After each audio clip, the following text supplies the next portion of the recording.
எல்லாத்துக்கும் வணக்கம் ஃப்ரெண்ட்ஸ். நம்ம இந்த கோயில் எங்கே அப்படின்னு பார்த்தீங்கன்னா, திருப்பூர் மாவட்டம் அவினாசி வட்டம் பெருமாநல்லூரில் அமைஞ்சிருக்கக்கூடிய ஸ்ரீ அருள்மிகு கோவத்ராம்பிகை உடனமர் உத்தமலிங்கேஸ்வரர் திருக்கோவில் மற்றும் ஸ்ரீதேவி பூதேவி சமேத ஆதிகேசவ பெருமாள் திருக்கோவில் 18 ஆண்டுகளுக்கு அப்புறம் அந்த கும்பாபிஷேக குடமுழுக்கு நடந்தது. அந்த கும்பாபிஷேகத்தில் நாம் சிறப்பாக கலந்துக்கிட்டோம்.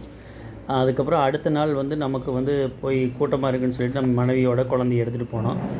அந்த கோயிலும் 18 வருஷம் கழித்து 2 கோயிலுமே கும்பாபிஷேகம் பண்ண சிறப்பான விஷயம், ஒரு நன்மையை நடந்தது. அதே போல் நம்மளுக்கு 18 ஆண்டுகளுக்கு அப்புறம் பாப்பா கிடச்சதுனால 60 நாள் குழந்தையாக இந்த பிரதோஷத்தில் இந்த கும்பாபிஷேக நிகழ்வில் கோயிலில் கலந்துக்கூடிய ஒரு நல்ல அரிய வாய்ப்பு கிடச்சிச்சு.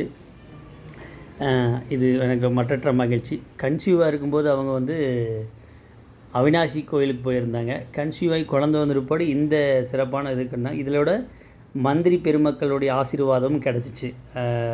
தகவல் தொழில்நுட்பத்தில் இருக்கக்கூடிய அண்ணன் சாமிநாதன் அண்ணனுடைய அவரும் கோயிலில் தரிசிக்கிறதுக்கு வந்திருந்தாங்க.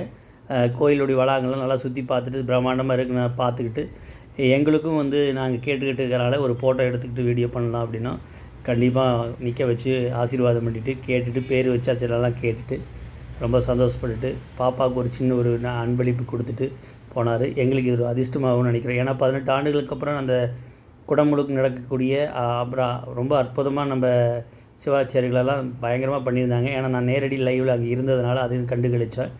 இது ஒரு மிகப்பெரிய பாக்கியமாக நம்ம நினைக்கிறேன். 2 கோயிலும் ஒரே நாள் தரிசனம், கும்பாபிஷேகம். அதில் 18 ஆண்டுகளுக்கு அப்புறம் நம்மளுக்கும் பெண் குழந்தை பிறந்தது.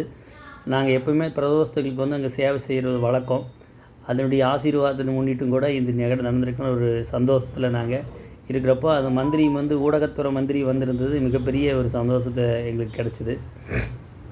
அவரும் கோயிலெல்லாம் வளாகத்தெல்லாம் சுற்றி பார்த்துட்டு ரொம்ப பிரம்மாண்டமாக இருக்குதுன்னு சொல்லிட்டு தான் போனார். சிறப்பான இந்த யாக பூஜைகளை கலந்து கொண்டு கும்பாபிஷேகத்தில் கலந்து கொண்டு அடுத்த நாள் என் பாப்பாவோடு போய் இந்த நிகழ்ச்சியில் கலந்துக்கிட்டது மற்றற்ற மகிழ்ச்சின்னு. ஃப்ரெண்ட்ஸ், பிடிச்சிருந்தால் ஷேர் பண்ணுங்கள், லைக் பண்ணுங்கள், கமெண்ட்ஸ் பண்ணுங்கள். வாழ்க வளமுடன்.